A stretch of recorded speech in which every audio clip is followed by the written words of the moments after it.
नमस्कार। SN plus के हलचल दिन भर में आपका स्वागत है। मैं हूं गौरवी वैष्णव। सबसे पहले खास हलचल पर एक नजर। बगड़िया अस्पताल के दक्षिण साइड के लैब व मेडिकल स्टोर मालिकों ने पीएमओ से मिलकर अस्पताल का दक्षिणी दिशा का गेट खुलवाने की मांग की। व्यवसायियों ने पीएमओ को ज्ञापन देते हुए आरोप लगाए कि सामने की साइड के व्यापारियों को लाभ पहुंचाने के उद्देश्य से यह बंद किया गया है। प्रदीप कुमार बैद ने कहा कि कई दशकों से अस्पताल के दूसरे गेटों के साथ यह गेट भी खुला रहता था, जिसे कुछ महीने पहले बंद कर दिया गया था। सुनील बिजारनिया व बाबूलाल सैनी ने पीएमओ को खरी खोटी सुनाते हुए भेदभाव व लापरवाही बरतने के आरोप लगाए। बाकी व्यवसायियों ने भी दक्षिणी गेट को खुलवाने की पुरजोर मांग रखी। मामले को लेकर पीएमओ ने कहा कि लब को आवारा जानवरों व अवांछित लोगों का प्रवेश न हो, इसलिए दक्षिणी गेट को बंद रखा गया है। अगर व्यवसायी चाहते हैं तो मेडिकल रिलीफ सोसाइटी की बैठक में प्रस्ताव लेकर इसे खुलवा देंगे। व्यवसायियों ने अस्पताल के मुद्दों को लगातार उठा रहे नरेंद्र गुर्जर को समर्थन भी दिया। इस दौरान पीएमओ को दिए ज्ञापन में व्यवसायियों ने लिखा कि दक्षिणी तरफ के किसी भी लैब और मेडिकल में कोई लपका नहीं है। अगर पाया जाता है तो उसके खिलाफ जरूरी कार्रवाई कर सकते हैं। ज्ञापन में लिखा कि लपकागिरी से मुक्ति के साथ ही राजकीय अस्पताल का दक्षिणी चैनल गेट जल्दी से जल्दी खुलवाया जाए। ज्ञापन देने वालों में प्रदीप कुमार बैद, सुनील बिजारनिया, बाबूलाल सैनी, सीताराम सांखला, कुंदन स्वामी, शंकर स्वामी, दुष्यंत माटोलिया, जितेंद्र सर्राफ सहित बड़ी संख्या में मेडिकल स्टोर और लैब व्यवसायी शामिल थे।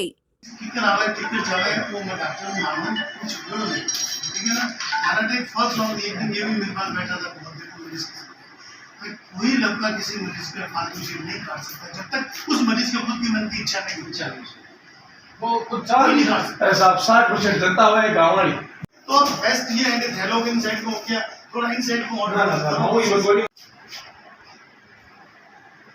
ये ज्ञापन इस संबंध में दिया गया है कि दक्षिण साइड की तरफ जो चैनल गेट है उसको इन 3-4 महीनों से इन्होंने बंद कर रखा है।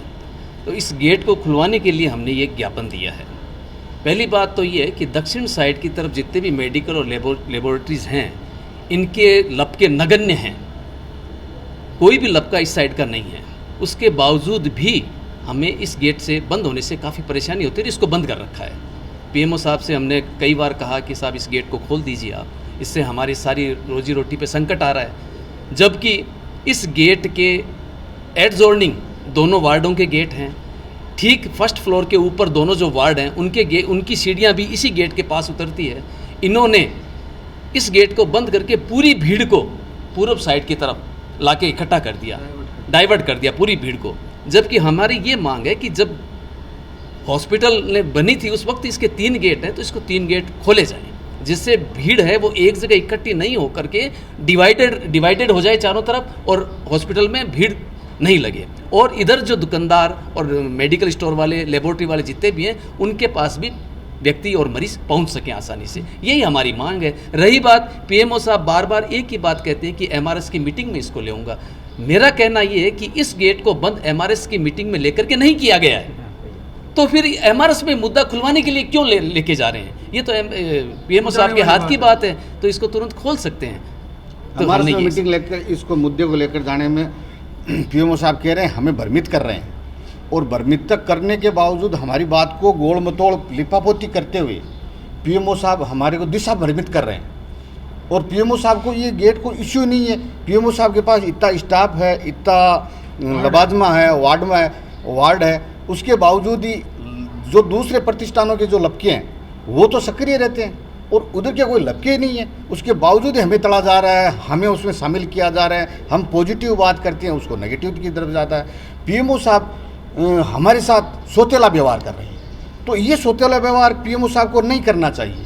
हम पीएमओ साहब से बारंबार निवेदन कर रहे हैं कि पीएमओ साहब हमारे ऊपर रहम कीजिए। वो गेट है जो 40 साल से खुला लगे हुए हैं, मेन गेट है, और बिल्कुल 4 वार्डों का एक वार्ड गेट बनाया हुआ है। वहाँ पेशेंट के रिलेटिव अंड फंड सब आते हैं, वहाँ कोई पशु बढ़ नहीं सकता। लपका घरों का जैसे मेरे से पूर्ववर्ती पीएमओ साहब ने भी व्यवस्थाएं की थी लपकाओं को बाहर निकालने की। और जो भी अस्पताल में हमारे जो 6 गार्ड हैं उनमें से 3 गार्ड सुबह रहते हैं, 2 शाम को रहते हैं, 1 नाइट में रहता है। और उन गार्ड की जिम्मेदारी है जो भी लपका जो पर्ची पकड़ता दिखता है उसको पकड़ते हैं और उसको बाहर निकाल देते हैं अस्पताल से। और हमने अस्पताल के 2 गेट खुले रखते हैं, एक गेट से एंट्री देते हैं, एक से एग्जिट है, और दोनों गेटों में एक गार्ड खड़ा रखा है ताकि वो जो भी उधर से घुसता है तो वो उसको वहीं पे रोक ले। दक्षिण दिशा में जो गेट है वो मेडिकल वार्ड के साथ लगा हुआ है, उसमें दोनों और गेट के पास में 2 मेडिकल इंडोर और आउटडोर वार्ड, फीमेल और मेल वार्ड है, वहाँ महिला वार्ड भी है। इसलिए उस गेट को महिला वार्ड में जो मरीज़ भर्ती रहते हैं वो उधर गंदगी नहीं होती है, उसी सेफ्टी के हिसाब से उस गेट को बंद कर रखा है। और उस 3 गेट खुले रहने से कहीं से कौन घुसता है कौन सा जाता है वो कंट्रोल भी नहीं हो पाता है, इसलिए 2 गेट खुले रहते हैं और उस गेट को बंद रखा जाता है। अब क्या आश्वासन दिया सर? अभी आज दक्षिण गेट खोलने के लिए मेरे को कुछ केमिस्ट एसोसिएशन और लैब वालों ने ये एश्योर किया कि अभी हमारे ओर से लपके नहीं आएंगे, ठीक है ना। और उनके जो ये प्रस्ताव है, उनका जो उन्होंने प्रस्ताव दिया, मैं उनका दिल से स्वागत करता हूँ, मैं उनको धन्यवाद देता हूँ। और मैं चाहता हूँ कि जो दक्षिण साइड के केमिस्ट एसोसिएशन ऐसे ही हमारे जो सामने की लाइन में जो गली में जो मेडिकल स्टोर है, उन सब से भी मैं हृदय से करबद्ध निवेदन करूँगा कि वो भी आगे आए और जो अस्पताल में जो ये जो समस्या है, इस समस्या में वो अपना सामाजिक दायित्व समझते हुए और मेडिकल व्यवसाय से जुड़े हुए हैं, इसलिए अस्पताल के प्रति उनकी भी सामाजिक जिम्मेदारी है, उसको निभाते हुए इस समस्या को, ये लपका वाला समस्या को ख़त्म करें, ठीक है ना। और इस अस्पताल के साइड के गेट खोलने के लिए जो अस्पताल का जो प्रशासन संबंधी जो कार्य है, उसके लिए लोकल राजनेता है, लोकल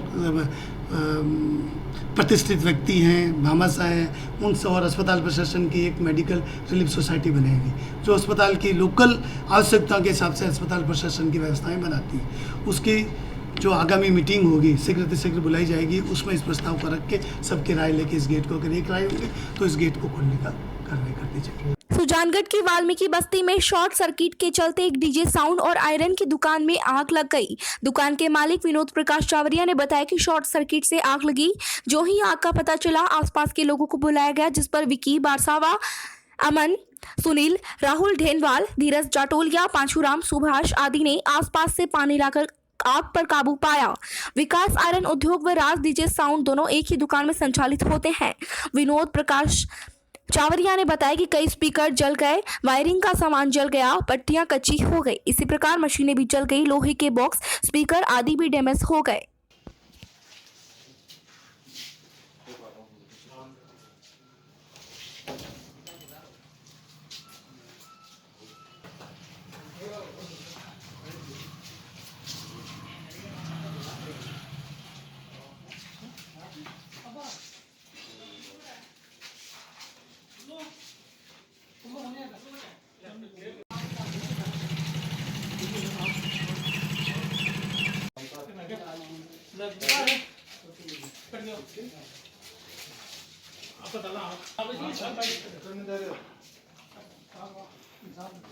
वाल्मीकि बस्ती में विकास आयरन उद्योग, जिसमें हम लोग लोहे का बक्से का काम करते हैं, जिसमें बक्सा, पेटी, कूलर, ट्रंक ये बनाते हैं, उसी में हम लोग डीजे साउंड का भी काम करते हैं।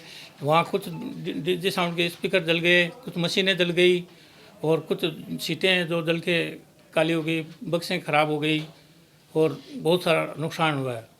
आग कैसे लगी है, कैसे काबू पाया? आग पता नहीं कैसे, कोई बिजली से लगी है, शॉर्ट सर्किट से लगी है, उस हिसाब से लगी। हमको तो वैसे मालूम पड़ा जैसे हमारी कूलर के मटेरियल, जैसे मोटरें हैं, पंप है, ये वो उसकी पंखड़ियाँ हैं और जो कूलर की टाटी वो लगती है, वो बहुत सारा कूलर मटेरियल जल गया। सरदार शहर के वार्ड नंबर 11 गणेश जी की बाड़ी में आगामी 8 जून से 10 जून तक 3 दिवसीय नानी बाई मायरो का झिकनाड़िया परिवार की ओर से आयोजन रखा गया है। नानी बाई का मायरा को लेकर मीटिंग रखी गई, जिसमें मोहल्ले वासियों को साथ में लेकर कार्यक्रम को सफल बनाने को लेकर रूपरेखा तैयार की गई। इस अवसर पर मोहनलाल, सत्यनारायण, लक्ष्मी नारायण, रामस्वरूप, ओम प्रकाश, धर्मेंद्र, जितेंद्र, रामस्वरूप माली, राकेश, इंद्राज, दुलीचंद प्रजापत, सुमेरमल सैनी, रामलाल सैनी, रामचंद्र, रानूराम, गोपाल प्रजापत, सीताराम, श्याम, पृथ्वीराम प्रजापत, सावरमल, बलाराम आदि महिलाओं सहित बड़ी संख्या में कार्यकर्ता मौजूद रहे। ये नानी बाई का मायरा मेन तो यहाँ पे रामस्वरूप जी है, ठीक है।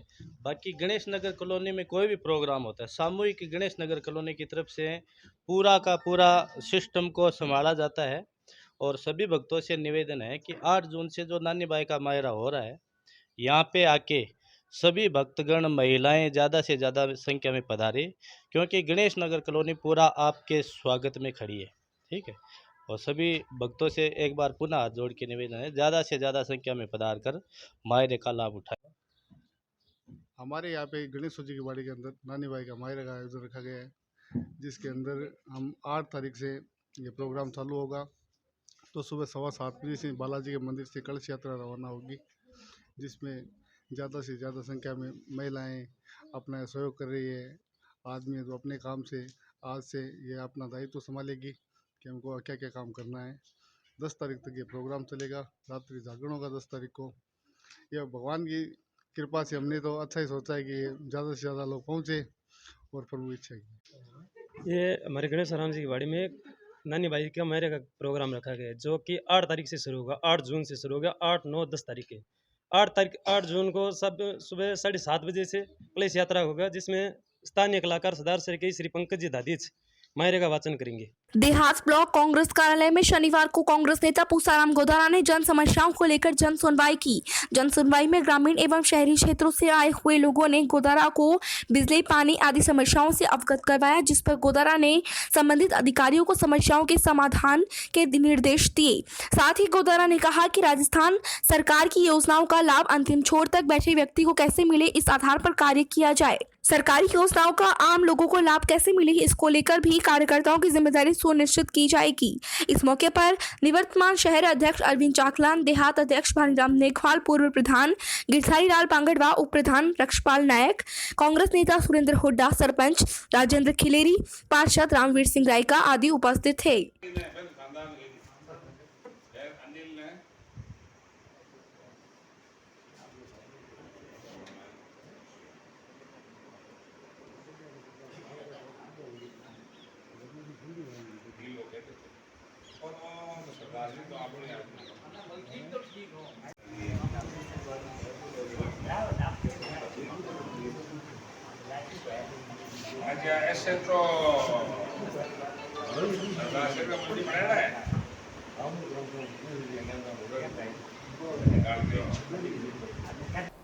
ये था SCN प्लस का खास बुलेटिन हलचल दिन भर।